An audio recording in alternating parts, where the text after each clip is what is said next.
this for about 21 years now, and I guess the main thing the reason I do this is I'm trying to teach the lessons of the Holocaust. I think in America we're learning a lot about the Holocaust, but I'm not sure we're learning from it. And so I believe there's a lesson for all human beings in what happened in the Holocaust, that it could and actually has happened again. And so I use the Holocaust history to challenge Americans to look at the presence of racism, hatred, prejudice, and intolerance in their communities, in their schools, in their families, and in their individual hearts. Because I think there's many, many lessons to be learned, a warning to the future from the Holocaust, what happened in Germany. And that's my motivation in doing this message. I'm going to place you in each of these groups one at a time and take you briefly on the journey that each group took so we fully understand what happened here. In many camps they had Koppels.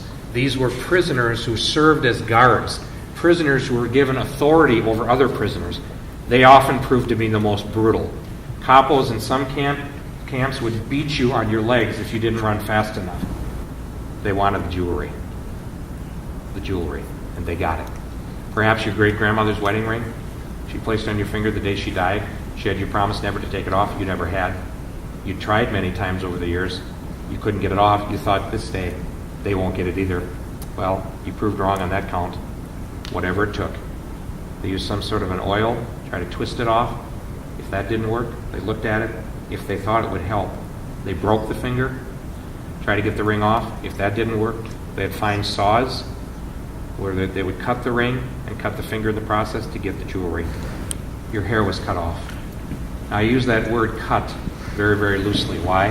The scissors and knives these prisoners used, the speed under penalty of death which they were ordered to work, the thousands of new arrivals in some of these camps every day, those scissors and knives these prisoners used, they dulled much too quickly. They were not sharpened near often enough. You and I know from life experience, dull knives and scissors don't cut all that well. For some of you who arrived on a later transport on any given day, some days for many of you, your hair wasn't cut from those dull knives and scissors. It was torn from your scalp. Up against the back wall, nightmares of the cattle car come back. You think, no way will I ever allow myself to be trapped. You try to get out, screaming, clubbing, gunfire, dogs.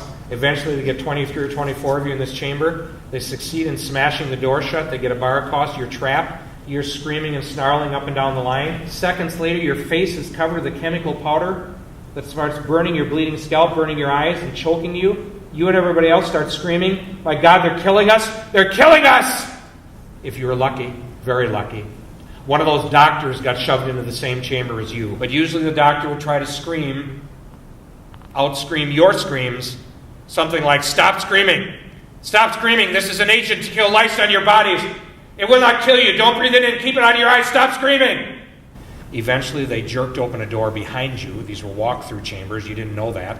They pulled you out into the naked, blinding light of day you never thought you'd see again. Naked, covered with this ghastly powder, across a field, winter to summer, no matter, into another building. In that building you were given a shower of ice-cold water that shocked your system, a minute or two at the most, to wash off most of the powder. Outside again, winter, summer, no matter, across the field into a large barracks. A lot of waiting in lines in this barracks. You don't remember all of what happened. You remember some of it. You remember the one table. Finally, it was your turn. They waved you forward. You stepped up. They asked your name, date, and place of birth. They wrote it in a large logbook. They had you check it. They wanted the spelling right. Only years later would you recognize the importance of what happened at this table. This was the table at which they stole the one thing you had left in life. This is where they literally stole your name.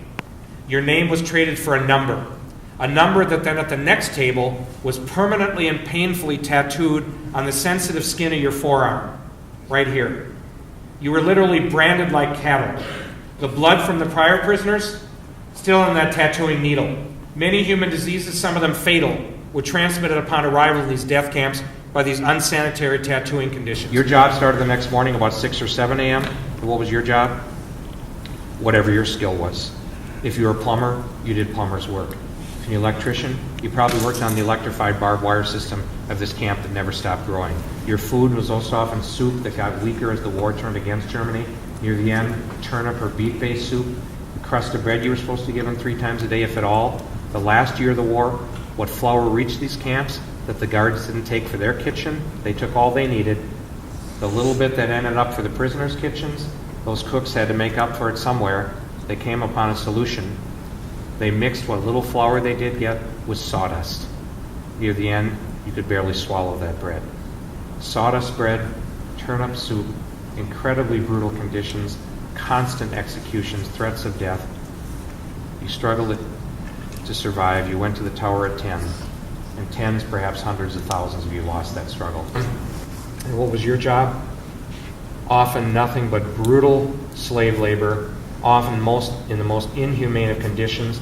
Sometimes it was useless labor literally thought up by bored guards to work you to death for their entertainment. You might have been one of several thousand prisoners sent down to southeastern Austria in the bitter winter of 1943-44. First, to do what? First, to build the camp that become your death camp. To build the guard towers from which those guards in that camp, on every Saturday afternoon, the game there was they'd make you run around in an open field and take sniper shots. After they killed 10, the game was over. A farmer's field, a military boot factory, weapons factory, 12 to 14 to 16-hour days, constant executions. Human life in these parts of these camps meant absolutely nothing. You were executed or killed for the slightest break of the rule, the slightest pause of work if they thought you were shirking or being lazy. On about the 9th day at lunch, 3 new women who your sister hadn't seen before entered the lunchroom and came right up to your sister. They smiled at her. They beckoned for her to follow them. They took her into a small adjoining room next to the lunchroom. They closed the door. These 3 new women started measuring your sister's body. They wrote down their measurements. At 8:30 that night, one of those women came running to your sister's room out of breath. She said, "Quickly, grab your things. They've assigned you new rooms. They usually don't do this like this. We don't know why they're doing it now. But hurry. I've saved one on the 3rd floor overlooking the forest. It's one of the nicest views. Hurry before someone else gets it." Terrified, your sister grabbed the few things she could call her own. Terrified, she ran with this woman down the 1st floor corridor through a locked center door for which the woman held the key. Terrified, she followed her up to the north end of this building. Terrified, she ran with her up 3 flights of steps on the north end. Terrified, she entered the 3rd floor corridor following the woman. The woman pushed the door of the corner room open. Terrified, your sister leaned in, getting ready to run. She looked in the room. She breathed a sigh of relief. The rooms on the north end looked just like those on the south end. And yes, it was a very beautiful view. Seeing that your sister was calmed, the woman escorted your sister in like this, politely said Gute Nacht, and then closed the door. And then your sister's ears picked up a simple sound that brought the terror back worse than ever. The sound of a lock turning in the door from the outside. But that first night on the north end, and in fact every night thereafter on the north end, your sister did not sleep for long.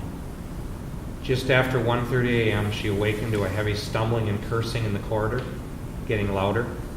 It stopped at her door, and she screamed again, as into her room staggered a very large and very drunk camp guard. A guard who had executed a prisoner on a work detail the week before. An officer had seen what he'd done and felt that guard had done his job so well, he deserved a reward. So he gave this guard a pass into the village. He gave the guard permission to invite 4 of his friends.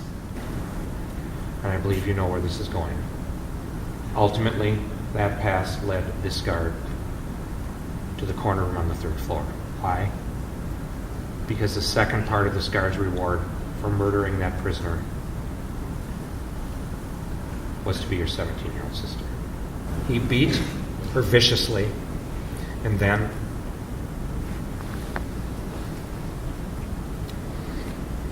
he raped her. And he had his reward.